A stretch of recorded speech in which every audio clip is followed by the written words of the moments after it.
What if I were to tell you that in some random time period, there were two monkey species that lived far away from each other, and they were actually still extremely similar? What if I were to also tell you that these two species were also separated by 200,000 years and were actually still similar? This here is called evolution. In this presentation, The Rotting Teeth of Truth, we will be summarizing the ways that the two hominid species found managed to evolve with a giant gap and still managed to stay alike.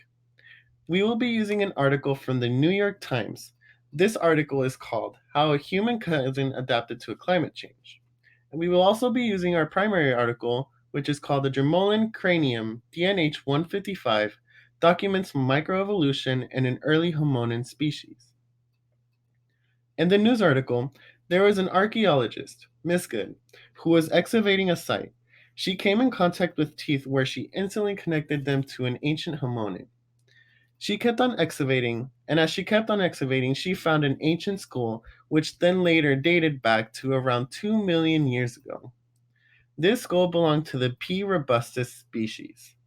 The P. robustus species are smaller ancient like humans, with larger teeth and smaller brains compared to the human civilization today.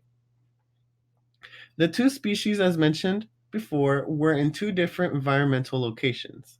One species were called the Germolans, and the other the Schwarzgrens. The Germolans were 200,000 years younger and found in caves living in normal animal like conditions. When the Schwarzgrens were discovered, they had major differences in size and, mostly important, their teeth. It has been recorded that in the 200,000 years time span, the Schwarzgrens have undergone a severe climate change, making it harder for the original Dromolan species to actually obtain nutrition. Because it was hard for the Dromolan species to obtain nutrition, they were forced to evolve and migrate to a place livable and that caused change for their benefit. For example, they were able to evolve stronger teeth muscles to help obtain nutrition. When looking into the primary article, the two homonym species were given different labels. The Gemolans were labeled under the DNH 155, and the Schwarzgrens were labeled under DNH 7. Like the news article, the primary article discusses the differences in tooth evolution between the two species and how they are positioned, and whether or not the DNH 7 species gained or lost teeth. According to the primary article, the DNH7 not only lost teeth, but also gained more strength compared to the DNH 155, which is the demolins, because they were less efficient in producing a bite force.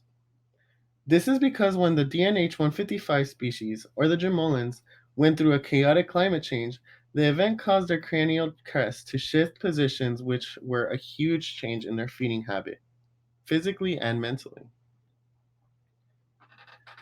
These figures drawn up here, you can really see where and how each species evolved and how they differentiate.